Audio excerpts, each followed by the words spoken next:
Pak Menteri ini kan termasuk orang yang dekat sekali dengan Presiden Prabowo. Nah, boleh nggak diceritakan bagaimana awal perjumpaan dengan beliau? Waktu itu saya jadi aktivis mahasiswa tahun 90-an awal. Saya masuk di UI tahun 91. Oke. Ya, jadi saya waktu itu juga langsung menjadi aktivis lah. Ya. Karena background saya juga sebenarnya dari dunia pers ya. Saya pernah menjadi wartawan waktu saya masih SMA. Iya, oke. Saya menjadi kolumnis, menjadi kontributor gitu ya. Karena itu bagian dari waktu itu untuk membiayai diri sendiri gitu. Nah, waktu saya jadi mahasiswa itu juga saya juga tetap bekerja sebagai wartawan, sebagai penulis, sebagai aktivis. Beberapa kali memimpin demonstrasi mahasiswa UI dan bahkan saya menulis tentang rekonstruksi gerakan mahasiswa tahun 90-an. Karena kita tahu setelah tahun 70-an akhir, tahun 80-an, setelah NKK-BKK, gerakan mahasiswa itu seperti mati suri. Jadi saya berusaha untuk memancing polemik tentang gerakan mahasiswa 90-an. Sehingga pada satu saat di awal tahun 90-an itu, saya menjadi narasumber di mana-mana. Ya, termasuk salah satunya di tempat yang rupanya itu tempat Pak Prabowo menjadi salah satu pendiri dari think tank ini, Center for Policy and Development Studies. Saya diundang ke situ dan juga saya ajak sejumlah aktivis mahasiswa berdiskusi tentang gerakan mahasiswa 90-an. Dan itulah pertama kali saya ketemu dengan Pak Prabowo. Sejak itu saya sering diundang oleh beliau, diundang diskusi, diundang makan pagi, dan akhirnya menjadi dekat, dan saya akhirnya menjadi Executive Director dari CPDS ini, Center for Policy and Development Studies ini, masih mahasiswa ketika itu. Lalu ya sampai beliau menjadi Komandan Grup 3 Kopassus, kemudian Wadan Kopassus, Dan Kopassus, lalu Danjen Kopassus, lalu Pangkostrat, sampai beliau Sesko TNI, dan juga pensiun, termasuk waktu beliau ke Yordan. Saya juga berapa kali ke Yordania, juga membawa sejumlah tokoh, mungkin ada 6-7 kali saya ke sana.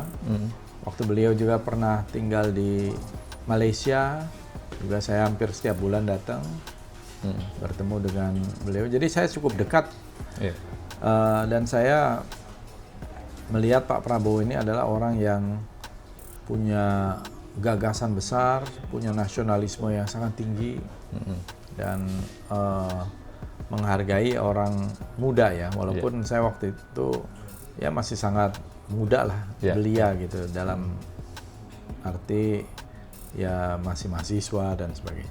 Nah, ketika itu sudah terbayang tidak dari Pak Menteri kalau suatu saat Pak Prabowo ini akan jadi sesuatu? Oh iyalah, saya tidak ada yang kebetulan. Saya termasuk yang meyakini bahwa Pak Prabowo ini punya misi gitu loh, ke Indonesia itu, meskipun jalannya sangat terjal. Jalan terjal itu menghadapi berbagai fitnah, berbagai ya segala macam lah, peristiwa-peristiwa yang membuat beliau itu dari seorang yang tadinya rising star, kemudian sempat jatuh tapi bangun lagi, ikut pemilihan umum, membangun partai politik, dan berkali-kali kalah, tapi karena determinasi, karena keinginan yang kuat untuk berperan serta di dalam membangun Indonesia, ya menghela zaman, menghela sejarah itu, ya saya kira memang ini udah jalan Tuhan gitu. Pak Prabowo kemudian terpilih mendapatkan mandat dari rakyat Indonesia menjadi Presiden Republik Indonesia sekarang ini. Nah, dari dia dari awal yang Pak Menteri kenal sampai menjadi seperti sekarang ini orang nomor 1, apa yang tidak berubah dari Pak Prabowo?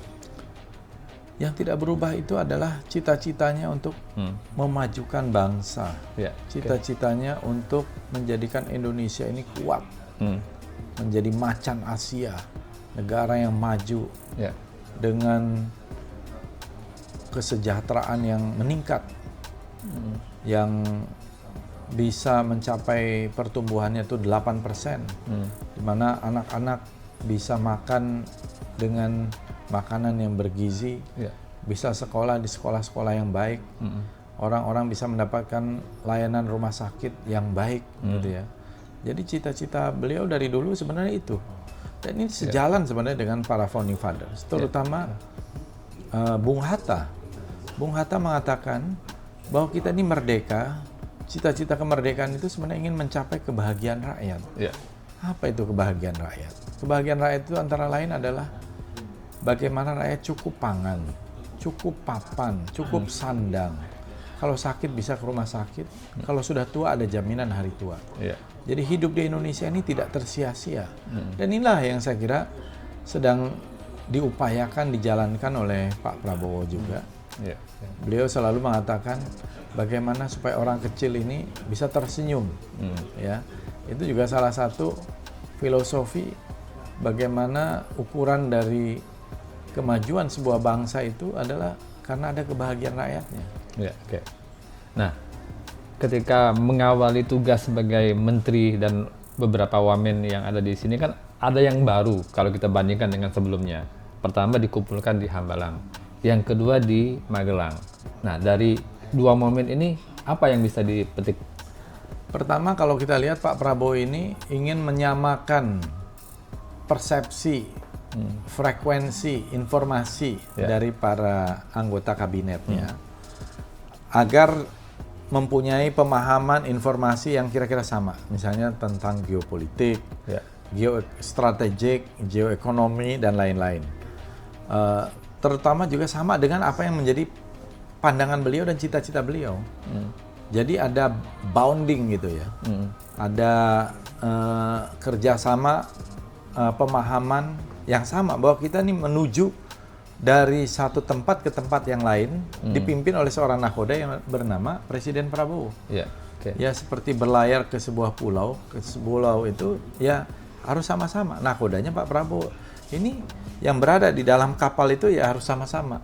Nah itu juga yang dilakukan di Magelang, ya supaya kita saling mengenal, diisi dengan sesi-sesi pengarahan-pengarahan beliau, pengarahan-pengarahan dari beberapa kementerian yang terutama menjadi prioritas program-program beliau di dalam waktu jangka pendek gitu ya.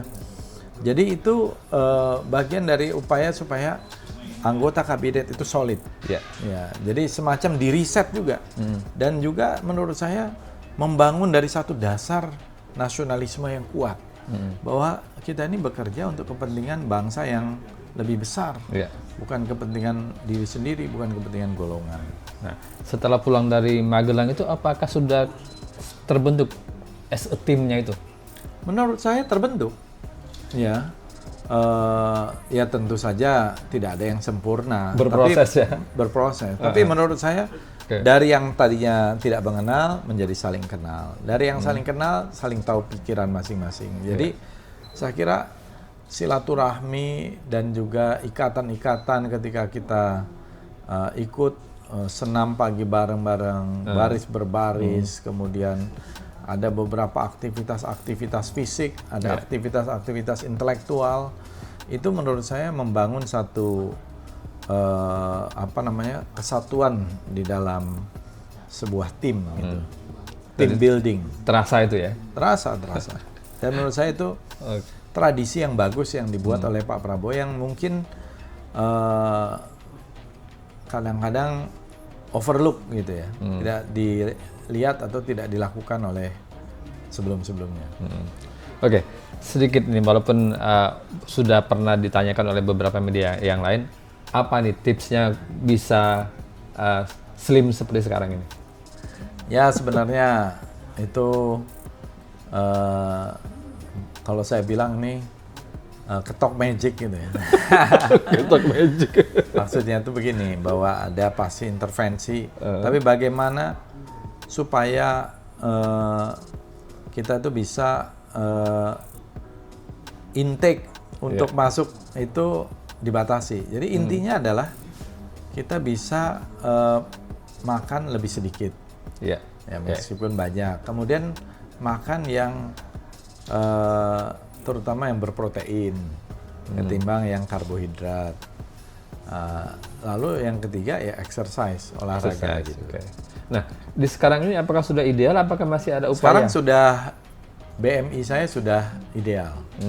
Maksudnya udah normal. Jadi kalau kita ngitung body mass index itu udah normal. Gitu. Jadi udah berat badan yang ideal. Tadinya kan saya kan obesitas. Obesitasnya itu obesitas parah. Namanya morbid obesity. Mungkin obesitas tingkat 2 gitu. Jadi obesitas tingkat 2, ada obesitas tingkat 1, ada namanya itu